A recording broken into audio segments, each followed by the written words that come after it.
కెరియర్ను గమనిస్తే మొదటి నుంచి విభిన్న సినిమాలు చేసేందుకు ఆసక్తి చూపిస్తున్నాడు. దానికి తగ్గట్టుగానే సెలెక్టివ్ సినిమాలు చేస్తూ వెళ్తున్నాడు. జయాపజయాలు పక్కన పెట్టి తాను అనుకున్న దారిలోనే కొత్త తరహా సినిమాలపై దృష్టి పెడుతున్నాడు. తాజాగా నందమూరి కళ్యాణరామ్ హీరోగా రూపొందిన మరో different movie devil the British secret agent అనేది ట్యాగ్ లైన్. ఈ సినిమాపై మొదటి నుంచి మంచి హైపే ఉంది. దానికి తగ్గట్టుగానే ప్రమోషన్స్తో మరింత బజ్ తీసుకొచ్చారు.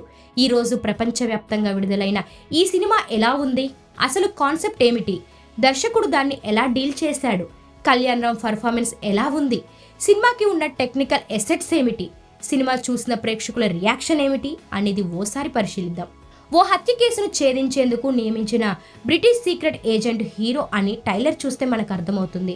అయితే అసలు ఆ హత్య ఎందుకు జరిగింది అనేది సినిమాలోని ప్రధానమైన ట్విస్ట్ అంటున్నారు. కథనాలు చాలా బాగున్నాయి. కళ్యాణ్ రామ్కి బిగ్గెస్ట్ హిట్గా నిలుస్తుందని పబ్లిక్ టాక్ వినిపిస్తుంది. నటీనటుల పర్ఫార్మెన్స్ విషయానికొస్తే నందమూరి కళ్యాణ్ రాము ఎంతో ప్రాణం పెట్టి ఈ సినిమా చేశాడు. ఇది వన్ మ్యాన్ షో. సినిమా మొత్తాన్ని తన భుజాలపై వేసుకుని తీసుకెళ్లాడు కళ్యాణ్ రామ్ అంటున్నారు. ఇక హీరోయిన్ సంయుక్త మీనన్ కూడా బాగా చేసిందంట. ఇద్దరి కెమిస్ట్రీ బాగా వర్కౌట్ అయిందంటున్నారు. ఓవరాల్గా సినిమాలో నటించిన ప్రతి ఒక్కరూ అద్భుతంగా చేశారంటున్నారు. టెక్నికల్ ఎసెట్స్ గురించి చెప్పాలంటే సినిమాకి బ్యాక్గ్రౌండ్ మ్యూజిక్ పెద్ద ప్లస్ అని చెబుతున్నారు. సినిమా కథ ఒక ఎత్తు అయితే మ్యూజిక్ మరో ఎత్తు అనేది పబ్లిక్ చెబుతున్న మాట.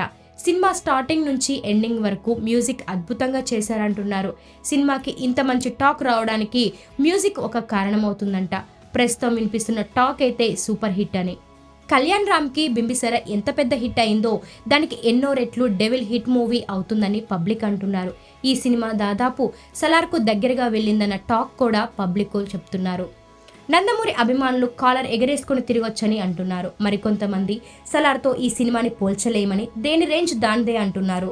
ఈ సినిమాలోని కథ కానీ కథనం కానీ, ట్విస్ట్లు, యాక్షన్ సీక్వెన్సీలు, background music, Kalyan Ram performance, ఇలా ప్రతి ఒక్క అంశం బాగుందని అంటున్నారు. ఇది పబ్లిక్ చెప్తున్న మాట. అసలు సినిమా ఎలా ఉంది, ఆడియన్స్ ఫీల్ అయినట్టు ఇది ఎక్స్ట్రాడినరీ మూవీ అవుతుందా అనేది ఫుల్ రివ్యూలో తెలుసుకుందాం.